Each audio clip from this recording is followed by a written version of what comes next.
Olá, eu estava pensando, eu estava voltando agora da reunião com os irmãos e nós tivemos um estudo da palavra, inclusive vendo alguns aspectos do capítulo 7 do Evangelho de João, quando os fariseus, os escribas e todas as pessoas não creem em Jesus e não o aceitam como sendo o Cristo, o Messias de Israel. E aquilo, claro, Pedro já tinha revelado no capítulo 6 antes, dizendo: Tu és o Cristo, e isso era uma revelação do Espírito Santo no coração de Pedro.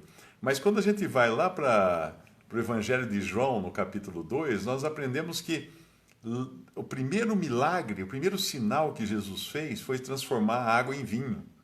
E lá também ele já deu uma dica de que ele era também o Cristo de Deus.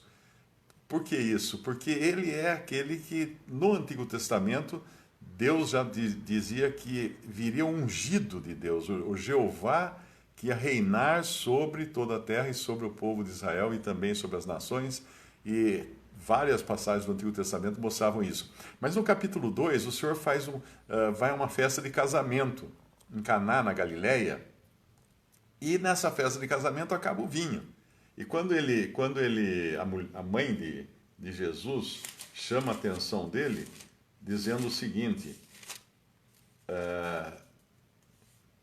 e a sua mãe, e faltando vinho, a mãe de Jesus lhe disse: Não tem vinho, acabou o vinho. Disse-lhe Jesus: Mulher, que tenho eu contigo? Ainda não é chegada a minha hora. E numa festa não podia faltar o vinho. A gente sabe que as festas de antigamente, assim como as festas de hoje, o vinho era essencial. O vinho fazia parte da festa. Tem um salmo que fala que o vinho alegra o coração do homem.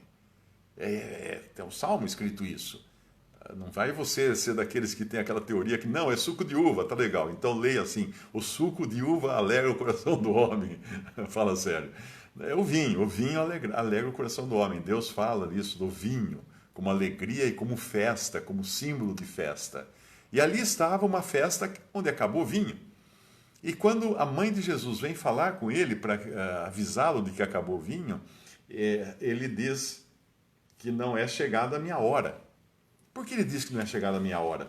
Porque no capítulo 7, quando tentam matar o Senhor Jesus, ele fala que não era chegada a hora dele ainda.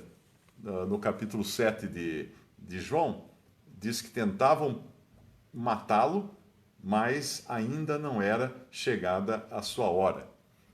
Que hora é essa? A hora que ele iria morrer. E ali, no capítulo 2 de João, não era chegada a hora dele morrer, e não era chegada a hora também do casamento dele, porque vai haver um casamento também, quando Cristo, o noivo, irá receber a sua noiva, a igreja. Isso está lá em Apocalipse, no final do livro de Apocalipse, nas bodas do Cordeiro. Mas ali nas bodas de Caná, o casamento é de outra pessoa e falta o vinho. E aí vem avisá-lo, a mãe de Jesus o avisa, os servos vêm, não sabem o que fazer, e ela fala: façam tudo o que ele vos disser. E aí ele manda pegar 6 talhas de pedra que eram usadas para as purificações dos judeus. Os judeus faziam purificações, segundo rituais do judaísmo, com água, para se purificarem. E essas talhas de pedra que eram usadas para a purificação dos judeus, o Senhor Jesus manda os servos encherem de água até em cima. E aí o que acontece? Quando eles enchem de água até em cima, ele transforma a água em vinho. Ele transforma a água em vinho. E quando servem aquele vinho, todos acham que o vinho é muito melhor do que o primeiro vinho que foi servido. Claro que só podia ser melhor, o vinho que o Senhor produziu, muito melhor. E dizem ainda das festas de casamento, geralmente eles servem o vinho melhor antes, e aí quando todo mundo já bebeu bastante, eles servem o vinho ruim porque ninguém percebe. Mas não, agora eles estavam servindo o vinho melhor depois. Então, ao fazer esse milagre de transformar água em vinho, o Senhor deu um sinal para eles que o mestre de cerimônias ali da festa, o que cuidava, o diretor do evento, tinha um mestre, era uma festa grande, tinha um diretor do evento, um mestre de cerimônias que cuidava do que faltava e tudo mais, ele que não conseguiu prover aquilo que era essencial à festa. E aí entra um que fornece o que era essencial à festa de maneira miraculosa. E ninguém sabia de onde veio aquele vinho. Quem era esse que ofereceu isso de maneira que resolveu esse problema que caberia ao líder da festa, ao diretor da festa, ao mestre de cerimônia da festa? Lá no capítulo 25 de Isaías, deixa claro quem é esse que iria prover o vinho para a festa, que iria fazer com que a festa fosse um sucesso. No capítulo 25 do livro do profeta Isaías, Isaías viveu 700 anos antes de Cristo, quando fala do Senhor vindo restaurar o seu povo, para reinar sobre ele, para reinar sobre Israel. Tem uma passagem que fala assim, em Isaías 25, versículo 6, e o Senhor dos exércitos dará neste monte a todos os povos uma festa. Uma festa. Esse é o Messias. O Messias que estava prometido para Israel. O Cristo que devia vir. Ele ia dar uma festa. Com animais gordos, uma festa com vinhos puros. Com tutanos gordos e com vinhos puros, bem purificados. Era ele, o Messias estava ali no meio deles, dando a festa com vinho puro, mais puro do que qualquer outro vinho encontrado na face da terra. Esse era o Cristo. Lá em Efésios, já no capítulo 1 de Efésios, no versículo 10, o Espírito Santo já estava revelando ao apóstolo Paulo que, falando de Cristo, ele fala assim, do propósito de Deus, de tornar a congregar em Cristo todas as coisas, na dispensação da plenitude dos tempos, tanto as que estão nos céus, como as que estão na terra. Então, ele vai ser a consumação. Nele, em Cristo, vão se concentrar, vão se dirigir, vão se congregar todas as coisas nele, porque ele é o centro de todas as coisas, desde a criação de Deus, que foi criada por ele e para ele, até quando todas as coisas terminarem, será ele sempre o centro de todas as coisas. Então vão congregar em Cristo todas as coisas. E quando aqui em Efésios também vai falar de Cristo como cabeça da igreja.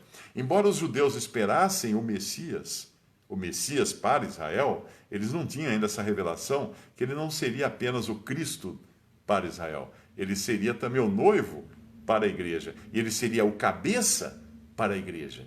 E lá em Atos capítulo 2, quando Pedro faz aquele famoso discurso aos judeus na formação da igreja, a igreja começa em Atos capítulo 2, a igreja não existia no Antigo Testamento, e o Antigo Testamento nos fala de Israel, que é o povo terreno de Deus, com promessas de prosperidade, saúde e riqueza na terra, mas a igreja é o povo celestial de Deus, que na terra passa por tribulações, pelo mundo passa por tribulações, não tem nada que interferir nesse mundo, nada a ver com esse mundo.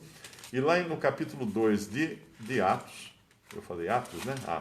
Atos capítulo 2, quando Pedro está fazendo um discurso para os judeus, ele diz assim, porque Davi não subiu aos céus, mas ele próprio disse o Senhor ao meu Senhor, assenta-te à minha direita, até que ponha os teus inimigos por escabelo de teus pés. Saiba, pois, com certeza, toda a casa de Israel, que a esse Jesus, a quem vós crucificastes, Deus o fez Senhor e Cristo.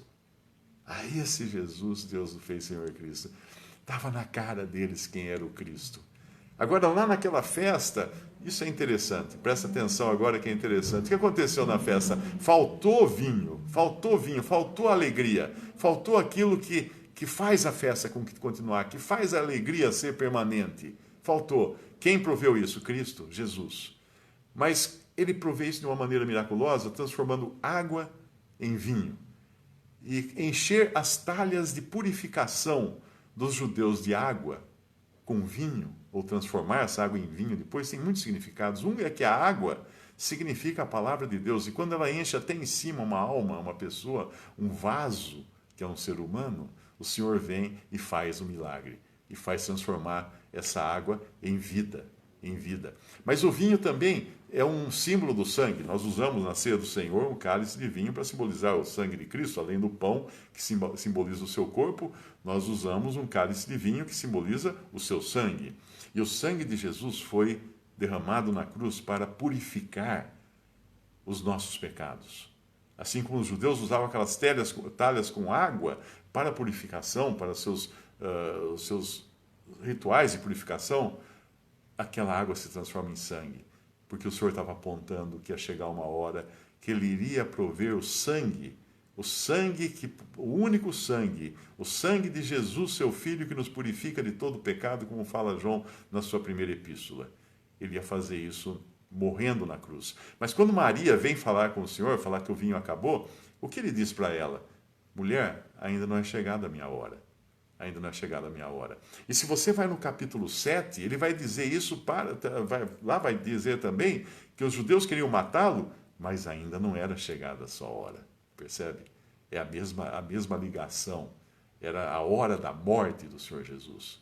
E quando você fica sabendo que Ele morreu, que Ele derramou seu sangue para purificar você de todos os seus pecados, você precisa crer nele agora. Você tem que crer nele. Você tem que aceitá-lo como seu Salvador, seu Senhor. O vinho da sua vida já acabou. A condição para alguém crer em Jesus é reconhecer que o vinho da alegria da sua vida terminou.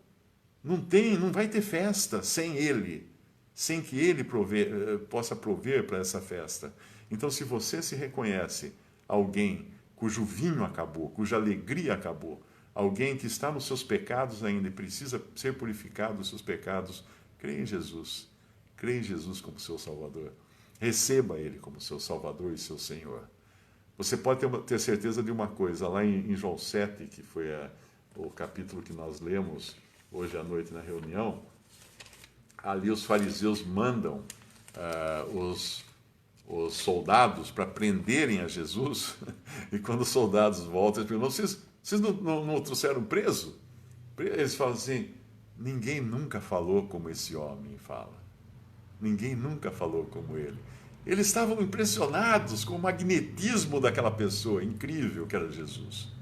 Então, toda pessoa que tem um encontro com Jesus, ela vai ter um impacto na sua vida.